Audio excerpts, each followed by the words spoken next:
niingon pa gyud siya nga kuan lagi nag-una gyud ako no ang early Christians sa pag-celebrate sa December 25. Pero naibugat kayo nga mga historians, mga scholars nga nag-istorya nga kining December 25 nagsunod ra gyud ni sila sa pagan nga practices. Kinsa ni sila? Mao ni siya sa Hippolyte Delahey, Bulandes scholar, and Thomas Talley, a liturgical historian, support the idea that early Christian celebration of December 25 were influenced by existing pagan festivals. Oh, niman ka ni? Unya, moingon pa ni si Argesino nga basa-basa ba? Actually, ang gibasihan ra gini ni Argesino, guys, kini ra yung statement sila mga pari. Bias kayo kun mo kuan bitaw ni siya og thesis si Argesino, mupasa ni siya thesis nga regarding ng December 25 nga si Ginoong Hesus na tao ani. Unya mag-base ra ni siya sa istorya silang mga pari. Si 20 ang grado ani. Di gyud ni kapasar. Bagsak ni. Kay ngano, bias ang iyang source. So kana lang. Unta kini si Argesino mag-inabugado ni siya og hunahuna ba. Kana bitang concrete nga evidence. Di po ni siguro ni siya ganahan aning concrete nga evidence kay simpre siguro binayran ni siya mga pare pero sa gunsaon ni Argesino si 20 ra gyud na imuhang grado kung magpasa ka og thesis or kanang magpasa ka og research paper unya kana ra basihan bagsa ka si 20 gyud. Sorry kaya. Mao ni ang part 2 sa ato ang tubag sa atong higala na tawag ini nga pastor sa Seventh-day Adventist nga misulti nga ang Biblia kuno gitranslate kuno sa Spanish nga mao daw kuno ng Latina Vulgata pagkayabaga. Yan na po iniyabag niya nga tawag ini nga presentation. Unya sa kadako unta sa panahon nga iyahang gi-present pagdibang sa atong gisulti inay magkutlo og mga tawag ini mga dokumento nga haom sa maong gitawag og issue, nagkutlog mga dokumento nga kung sa kuan pa ba murag third hand or fourth hand evidence nga statement rapod sa tawag ining ilahang source kung baga. And at the same time, dili mao ang primary evidence concerning sa pagsaulog ni anang maong gitawag og Christmas. Ngano man kay ang corroborative and cumulative evidence dili na makatumpag didto sa tawag inong primary evidence. Dapat ang primary evidence tugbangan pud og another primary evidence. Kay para ma-overthrow siya or tawag ining mabungkag or manigar ang maong gitawag og claim. So ako nisulti ko nga tawag ining ang pagsaulog sa Christmas gisaulog na before pa ang kasaulugan ni Sol Invictus ni atong 274. Nya sa man nangako ang primary evidence kaptong mismo nga evidence pud sa mga historians kinsa man na si Hippolytus of Rome, Pope Saint Telesphorus. So kana nga mga tawag ini nga mga personahe o mga dokumento nga ilahang gisulat sa 2nd and 3rd century pagpadayag ka na nga diin ang claim nga December 25 ang pagkatao ni Kristo nga celebration gisaulog na sa 2nd and 3rd century. Ang mga historians dili mo bangga na or dili mo supak ni ana ngano man kay mao man ang ilang primary evidence.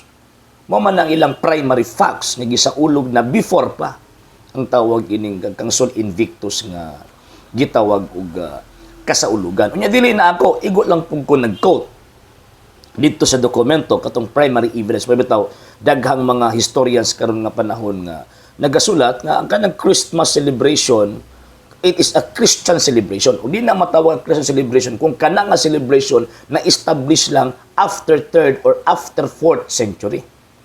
Establish siyang daan before the 3rd and the 4th century. Okay. So karon ingon pa niya na daw sa gikot nga banggiitan daw nga tawag ining istorya.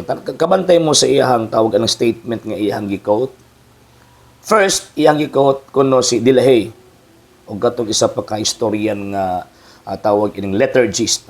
Ito ni mga pare, mga SJ na ang iyang tawag inang gipang-quote. Pero dili ang direct words or statement sa iyang gi-quote nga pagdigar kuno sa ato ang gitawag og claim.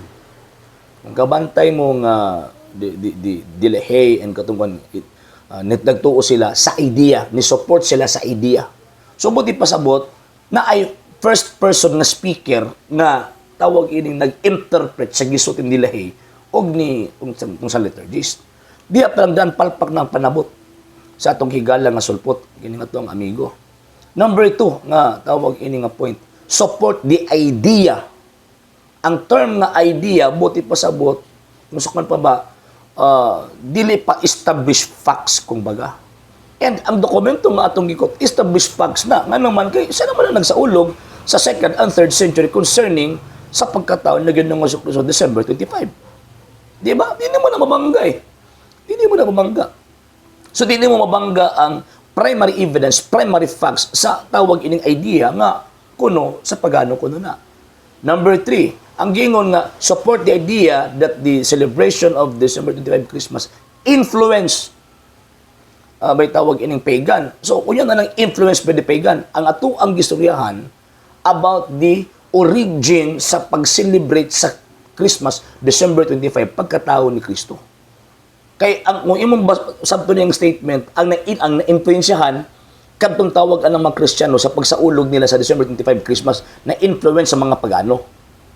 Mo manay tawag ang statement eh. Pero dili man na maoy ato ang isyu, ang atong isyu ang established facts nga December 25 pagkatao ni Ginoong Jesucristo. What ang isyu kung na-influence ba ang celebration sa paganistic celebration? No. What ang isyu ana? So, but pasabot ana, diha pa lang daan kung sa kuan pa ba nakakomit ang atong higala og fallacy of argumentum ad verecundium. Ngano man, kay dili siyang authority nga mag-interpret sa statement sa tawag in historians. And at the same time, wala siya supporting evidence or corroborative and cumulative evidence to support their argument or his argument nga tawag ining mali ang ato ang gitawag og gisulti. Og katong dokumento nga iyang gi-quote kuno, dili man mo dapig niya. Dili man mo dapig niya. Ingon pa niya, kinahanglan gyud kay mag-inabugado. Mao bitaw nga dili mo kalusot kay nga to ang presentation inabugado. Tanawa ra gud na Tapag ang imuhang tawag ilang gi-quote nga evidence fourth hand, dili siya primary. Ang atong diskutan primary evidence nga statement mismo sa tawag ining mga hingtungdan nga nagsaulog sila sa pagkataon ng Kristo Disyembre 25. And again, wa ni mo gibungkag wa ni mo gibungkag ang tawag ining atong giingon nga December 25 na nagsaulog na mga Kristiyano before pa kay Sol Invictus. Wa niya gibungkag ang statement niya ng celebration na influence by the pagan tawag ining celebration. Dili man namin itong issue. And lastly, ngon pa niya di daw tawag mutuo daw tawag ining sa kamatuuran kay basid daw kuno gibayran ta. Dili biya na amua imuwi na ikaw baya nagtawag ining bulgar sa imong mga pastoy nga naamoy mga commissions kung makabunyag mo, naamoy bayan kung makabunyag mo, di ba? O makabautismo mo. Lahi tong gibautismohan ninyo, i-bribe ninyo, tagaan ninyo kwarta, kadtong na bautismo. Nagbautismo, tagaan pong kwarta, kadtong pastoy nga nag-lead sa maong gitawag og kining inyong seremonyas na aputi 600 pesos. Bato di daghang mapabautismo sa inyo ha kay nari tag 200 pesos na yung isa. Kung na yung magpabautismo sa inyo, haya-haya no? Ayan no?